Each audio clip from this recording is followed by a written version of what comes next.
சிதம்பரத்தில் விடுதலை சிறுத்தைகள் கட்சியின் தலைவர் தொல் திருமாவளவன் செய்தியாளர்களை சந்தித்துப் பேசினார். அப்போது அவர் கூறுகையில், அண்ணாமலை பல்கலைக்கழக வளாகத்தில் கடந்த 3 வாரங்களாக ஓய்வூதியர்கள் மற்றும் ஊழியர்கள் தொடர் போராட்டத்தில் ஈடுபட்டு வருகிறார்கள். இவர்களின் கோரிக்கைகளை தமிழக முதல்வர் கனிவுடன் பரிசீலித்து நிறைவேற்ற வேண்டும். வருகிற மே 31ஆம் தேதி திருச்சியில் விடுதலை சிறுத்தைகள் கட்சி சார்பில் வக்ஃப் சட்ட திருத்த சட்டத்தை வாபஸ் வாங்க வலியுறுத்தி பேரணி நடைபெறுகிறது. தஞ்சாவூர் மாவட்டம் திருவோணம் அருகே வடகாடு கிராமத்தில் கோவில் திருவிழா நடைபெற்றுக் கொண்டிருக்கிற சமயத்தில் 100க்கும் மேற்பட்டவர்கள் ஆதிதிராவிட பகுதிக்கு சென்று நூற்றுக்கணக்கான வீடுகளையும் மற்றும் கார் உள்ளிட்ட வாகனங்களையும் வீட்டில் உள்ள பொருட்களை அடித்து நொறுக்கி நுணுக்கமான தாக்குதலில் ஈடுபட்டுள்ளனர். இதில் 12 பேர் இரத்த காயங்களுடன் மருத்துவமனையில் அனுமதிக்கப்பட்டுள்ளனர். ஆதிதிராவிடர் பகுதியில் அடைக்கலம் காத்த அய்யனார் கோவில் உள்ளது.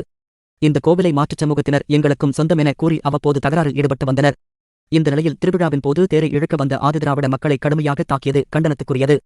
கடலூர் மாவட்டம் குறிஞ்சிப்பாடி அருகே அம்பலவாணன்பேட்டை கிராமத்தில் நடைபெற்ற சம்பவத்தில் ஆதிதிராவிட சமூக இளைஞர்களை திட்டமிட்டு கைது செய்யும் நடவடிக்கை காவல்துறை மேற்கொண்டு வருகிறது. இதில் தேர்வு எழுதச் சென்ற மாணவரையும் அழைத்து வந்து கைது செய்துள்ளனர்.